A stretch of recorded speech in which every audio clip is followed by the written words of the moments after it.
Ayan, hello mga kamag-anak. Good morning sa inyong lahat. Ayan. Bumisita nga pala tayo dito sa ating maisan mga kamag-anak. Kaya makikita nyo mga kamag-anak, malapit na siyang magtulis, no?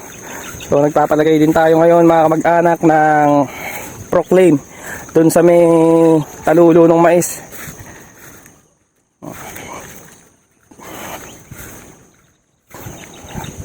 Ayan.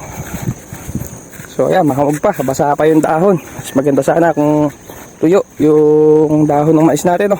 Kaso ang problema mamaya mga kamag-anak, may pitas ng mais, so hindi rin natin maaasikaso. Kailangan matapos agad.